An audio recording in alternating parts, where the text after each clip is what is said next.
오늘의 역사 시간입니다. 10월 3일, 오늘은 역사 속에서 어떤 의미를 갖는 날일까요? 저희가 받은 자료들을 보니까 여러 중요한 순간들이 이날 기록되어 있더라고요. 격동의 순간도 있고 또 통합의 순간도 있고요. 아주 다양한 얼굴을 가진 날 같아요. 자, 그럼 한번 핵심적인 사건들부터 파고 들어가 볼까요? 먼저 1894년 10월 3일, 그때 조선으로 가보죠. 청일전쟁이 한창이었고 일본은 황해회전에서 이긴 다음에 조선에 대한 영향력을 노골적으로 키우려던 때였어요. 동시에 국내에서는 동학농민군이 2차 봉기를 준비하고 있었고요. 네, 긴장감이 정말 대단했겠네요. 네, 그렇죠. 이 시점이 흥미로운 게 그 외부 세력, 그러니까 일본의 간섭은 강해지고 있었고 또 내부에서는 민중의 저항 에너지, 동학농민군의 봉기 움직임이 정면으로 충돌하기 직전이라는 거죠. 단순한 내정 불안 이런 걸 넘어서서 조선의 운명 자체가 굉장히 위태로웠던 그런 상황이었습니다. 동학농민군의 2차 봉기는 그냥 저항이 아니라 국가의 자주성을 지키려는 그런 처절한 몸부림이기도 했고요.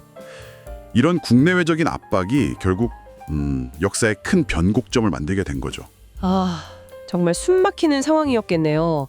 그로부터 거의 한 세기가 흘러서 1990년 10월 3일은 분위기가 완전히 다르네요. 바로 독일 통일의 날이죠. 네, 맞아요. 독일 통일. 베를린 장벽 붕괴라는 그 극적인 사건 이후에 동독이 서독 연방공화국으로 편입되면서 공식적으로 하나의 독일이 된 날, 정말 세계사적인 순간이었어요. 네, 맞습니다. 그 냉전 종식의 가장 눈에 보이는 상징이었죠. 단순히 두 개 독일이 합쳐졌다. 이걸 넘어서요. 수십 년간 이어졌던 이념 대립의 시대가 이제 끝나고 유럽 전체, 전 세계의 정치 지형이 근본적으로 바뀌는 시작점이었어요. 물론 통일 과정에서 사회적 경제적 과제는 여전히 남아있긴 하지만요. 그 상징성만큼은 정말 엄청나죠. 분단이 당연했던 사람들에게 통합의 가능성을 딱 보여준 사건이니까요. 네, 유럽 현대사회에 정말 큰 획을 그은 사건인데요. 근데 아주 오래전 로마 제국 시절의 10월 3일도 흥미로운 기록이 있네요. 382년 10월 3일, 테오도시우스 1세 황제가 고트족하고 평화협정을 맺었다고요? 제국을 좀 안정시키려고 했던 거겠죠. 맞아요.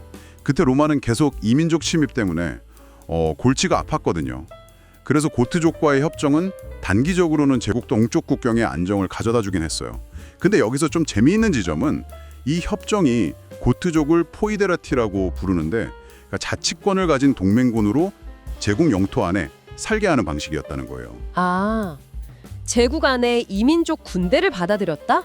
그게 왜 중요한 건가요? 이게 말이죠. 장기적으로 보면 로마의 군사 구조나 사회 구조에 큰 변화를 가져왔어요. 제국 방위를 점점 그 이민족 용병들에게 의존하게 만들었고요. 결국엔 로마 내부에서 이민족 세력의 정치적인 힘이 커지는 그런 결과를 낳았죠. 그러니까 단기적인 안정을 위한 선택이 먼 훗날에는 제국의 성격 자체를 바꾸는 씨앗이 된 셈이에요.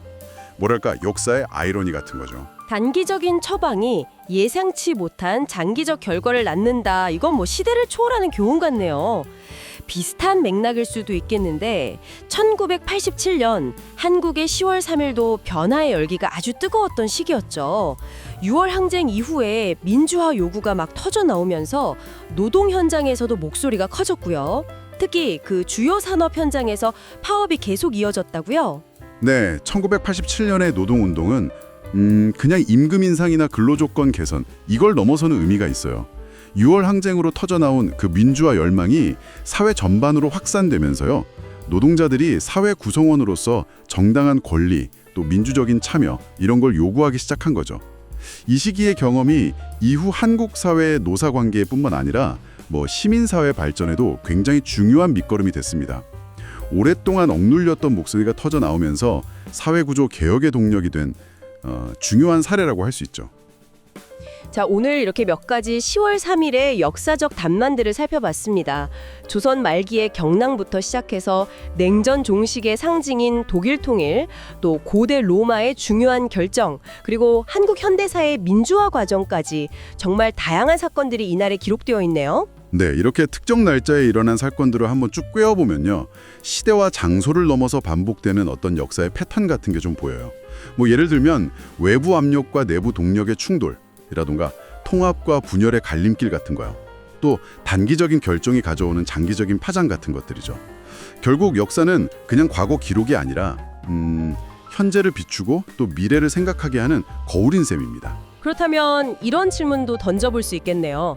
오늘 우리가 어쩌면 무심코 지나가는 이 순간들은 먼 미래의 10월 3일을 돌아보는 사람들에게 어떤 의미로 다가가게 될까요? 지금 우리 주변에서 벌어지는 어떤 일들이 훗날 역사의 중요한 전환점으로 기록될지 한 번쯤 생각해보는 것도 흥미로운 일이 될 것 같습니다.